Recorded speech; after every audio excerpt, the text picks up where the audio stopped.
An update to a story we shared with you yesterday involving a stolen ambulance and a police chase. It was all caught on camera, and now we know who the suspect is. This is a breaking news update. Law enforcement is investigating an officer-involved shooting. The call for trouble went out just before 2 o'clock this afternoon. We're also finding out what really happened to the woman who was attacked.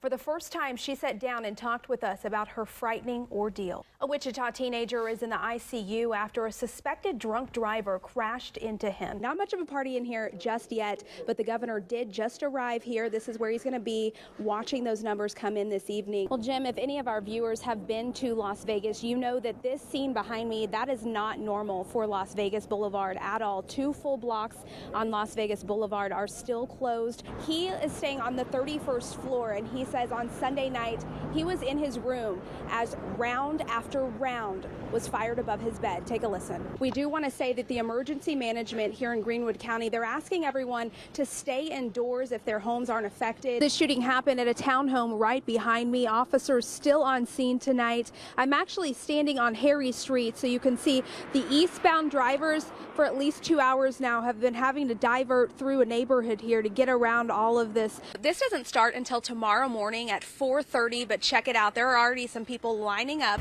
It looks like there was a breakdown in communication, and because of that, taxpayer money went right down this drain. Agents with the Kansas Department of Revenue converged onto Star Motors in West Wichita, seizing cash and bank accounts and loading cars onto tow trucks. According to these court documents, the owners, seen here, owe more than $230,000 in back taxes. Every car out here now has an X taped on its window, and the Department of Revenue posted these seize signs all over the place, letting people know the state now owns this business. I don't know what I'm supposed to do. Tiffany Garrett wipes away the tears. This news is putting the single mother of 3 in a bind. I went there, I looked for cars, I test drove cars, and I finally got approved for one. Garrett says she paid $1,000 cash for an SUV. She got a receipt and was told she didn't need to sign any paperwork until she picked the car up the next day after it was worked on and detailed. When she showed up to get the car, the whole place is seized and they don't have my $1,000 or my car. Agents told her to contact one of the owners. When she calls him, she gets this voice message. Do not call this number. Do not leave a voicemail. Only text. Her text has gone unanswered, so we tried to text him and even stopped by the owner's house, but no one came to the door. I'm just a mother looking for a car, just trying to get back and forth. The state says anyone who bought a car from Star Motors recently and has the vehicle but doesn't have the title shouldn't worry. The title work should go through as normal. As for Garrett's situation, there's no answer yet. After countless searches and empty leads, Wichita police now confirm they're no longer looking for 5-year-old Lucas Hernandez.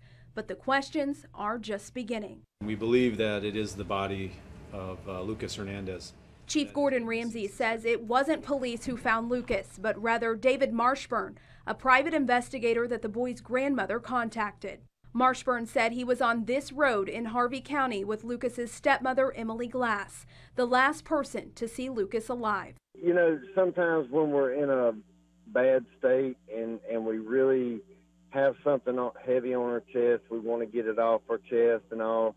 You really want to be able to rely on somebody, and that's, I guess that's the person I was for her, to help her or talk her through some of it. He says during their search, Glass eventually revealed the child's body was hidden under a bridge off a dirt road in Harvey County. Police and forensic teams recovered the remains, and late today the medical examiner confirmed it as the body of little Lucas. Marshburn won't say if Glass confessed, but police are alluding that they still have plenty of unanswered questions. We do know that there's people out there with valuable information.